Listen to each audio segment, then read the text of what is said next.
Good morning. I'm Jay Baisley, your town supervisor. I'm here with Charlie Emberger today as part of a mini-series inside Town Hall. We're going to discuss the Comptroller's office and what the Comptroller's office does on a day-to-day basis and who they manage in Town Hall.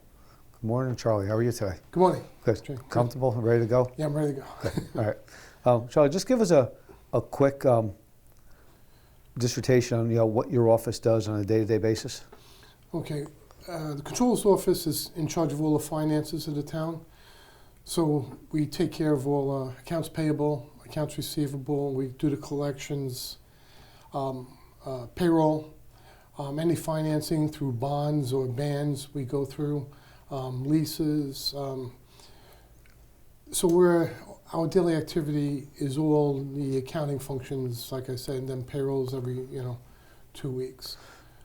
We also, in our office, we oversee the HR, Human Resource Department, and the IT department. The IT department is our computer data, and they're responsible for keeping, all computers operational, which is a tough job. We have 5 outbuildings: the police, highway, sewer, and water. We're all outside, and he has to maintain and keep that all connected. He's also in charge of the website, and we're in the process of updating our website, which should be coming out and beginning in next year, first quarter. That's good to hear. And being you have the IT department, one of the reasons I think years ago that was put in your hands was he is in control of making sure the town sites are safe from hacking and so on. So the money going in and out and all the transfers are made in a safe mode, so keeps all the town finances safer from that point of view also. Yeah, it's very important because we do a lot of, especially now, technology. Money wires, money's wired in, money's wired out, payroll is all wired. So it's imperative that our computers are safe and have controls so they can't get hacked easily. And you have a accounts receivable, accounts payable clerk over there. You oversee a procurement policy for the town also. Yes, we established a new policy. It was dated back to 1995. We updated the procurement policy this year to get it up with today's numbers and inflation to cover those bases. We also have a cell phone policy, procurement policy, Credit card policy, and even internet policy. So all the controls come out of our office. Yeah. We're trying to keep the town finances and all the town records safe from being hacked. Yes, and it's important. We get audited by an outside audit firm every year, and we also have to report to the state our annual update document. So we do have people reviewing our work and make sure all our numbers and the monies are in order. So we all, besides just the town, we have a third party that comes in and does our annual audit to make sure everything's going in the right place and keeping checks and balances. And also in that process, they keep us updated on changes of the way the state has made different things that they want us to change. Correct. There's always updates. It's called GASB, the Government Accounting Standards Board, and they put out new rules. Could be every year, sometimes every other year. That changes the reporting and how we have to handle different things and how it gets reported on our financial statements. Because when we go out for bonds, it's imperative that people investing in us know what's actually going on, and that's where we get involved with ratings with Moody's service. And the better the rating, obviously, the better rate you get on loans. And as of now, the last few years, our ratings have gone up. Yes, we're AA1 right now. And our financial stress factor from the state has been pretty stable over the last few years. Yes, it's maintained. We're under 10 for the last 3 years, right, which is good. The higher the number, the worse condition you're in. So we're been under 10, so we're in very good financial shape. Right. Now, as far as your HR position, what does HR actually do on a day-to-day basis? Well, HR, they handle all the payroll taxes. They also they work with the county on civil service. When we need an employee, we have to go through a list through the county. She has to post a position, then we set up the interviews, and all the benefits, health insurance, and any like disability insurance, things of that nature, were all handled through her office.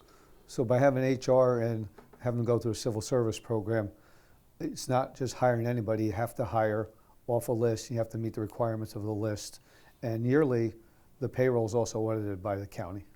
Yes, actually, the audit for the payroll is coming up this week. The accounting goes through and makes sure all the salaries that we reported are up to date, all the positions are up to date, and there's all job descriptions that are issued by the county that we have to follow to make sure they qualify for the position.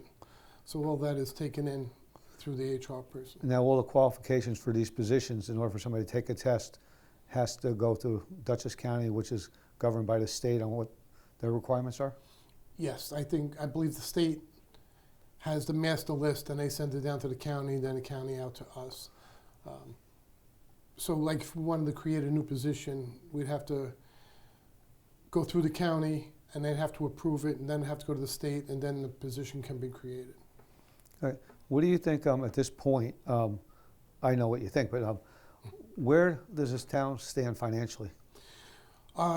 Financially, I think we're in very good shape. The Comptroller's office usually wants somewhere between 12 and 15% as a fund balance to get us through the first 2 months of the following year while we collect taxes.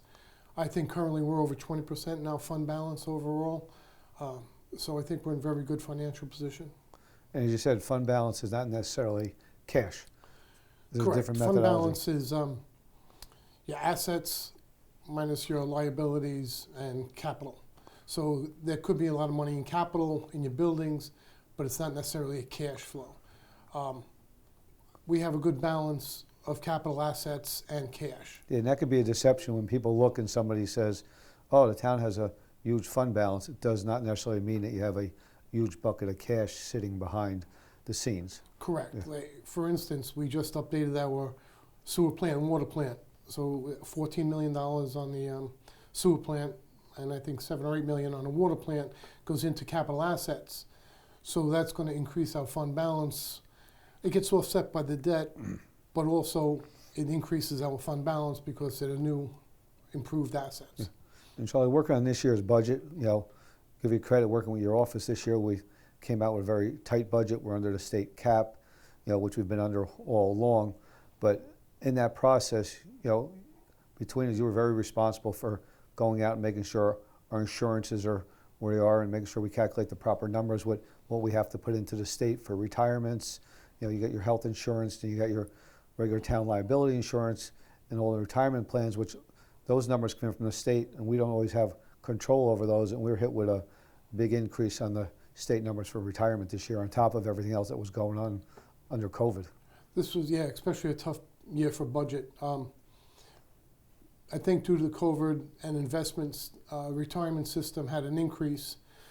So these are things that we can't control. Increase in medical insurance, increase in retirement, and to stay under the cap is very difficult, extremely difficult, and sometimes you have to look to labor. There's nowhere else to cut.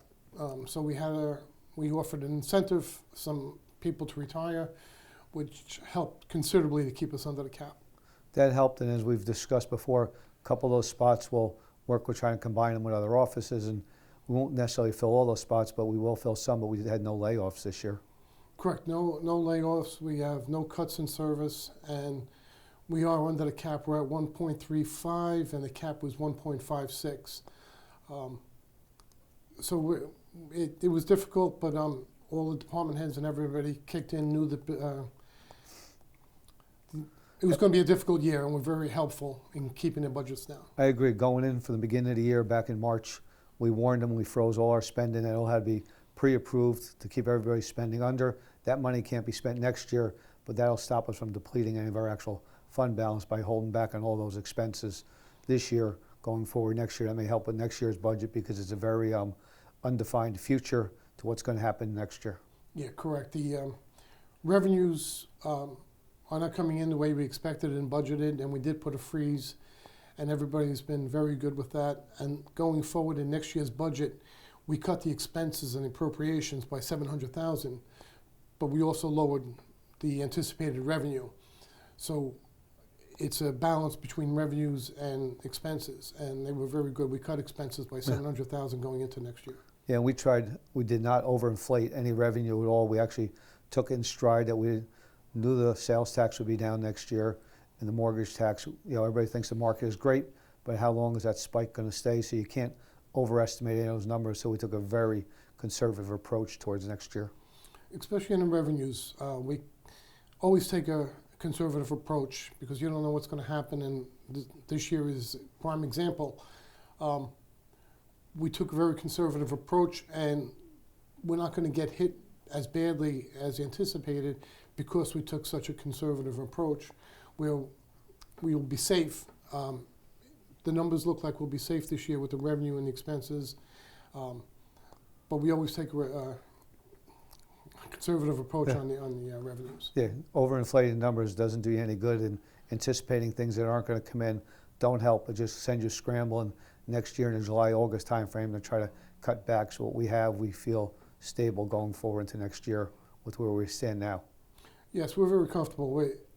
We use history to see where it's been. We don't anticipate any gains, hoping that they come in, because that'll never happen. We stay very conservative, and based on our history, that's how we do our revenue budget. By keeping that history over the years, and I've worked with you on the budget prior as a town board member and now as a supervisor, we have kept that approach all along, which has kept us in the financial status where we are now, where we are financially stable. And when getting hit with something like this, we think we can stay financially stable at this time. Yes, by taking those conservative approaches on those, other than the property tax, like the sales tax, mortgage tax, when that comes over what we budgeted, that helps out build our fund balance. And that's how we got where we are today, by taking a conservative approach on the revenues and collecting more than we anticipated, which builds the fund balance. Well, Charlie, thanks. I mean, it was very good to hear from that end of the view, and not everybody always understands how a budget and how Comptroller's office works and what you guys do over there on a day-to-day basis, and making sure there's checks and balances through all the departments and all the proper audits are done every year, and it keeps the town safe. It's your job to be basically the watchdog for the town to make sure everything is done and follows the right policies and procedures. Yeah, correct. That's our biggest really job, is the budget, and make sure all departments stay under budget. We watch that on a monthly basis, and sometimes we have to freeze spending in November or October. But that's our biggest thing, is the doing the budget and our daily day-to-day, make sure everything's in order for the audits and the state. As you said, watching the budget, watching the lines, the unforeseen is always the increase in what you see go up on a day-to-day basis. So you may have a vehicle one year is 100,000, you think it's going to be 110 next year, and goes up to 125 or 130. It gets to be extremely expensive to know those, so you have to watch them on a day-to-day basis with a town of this size. Yes, and not everything goes from January to December. Some of these purchases or things, insurance will stop or go in the middle of the year, so you have to anticipate for a growth, like in the second half of the year, but you weren't anticipating in the first half. Right. Charlie, thanks for this morning. I want to thank everybody for watching this morning. Hope we gave them some insight on the town comptroller's office, and meet with Charlie Emberger, our town comptroller. Thanks everybody, and have a great day.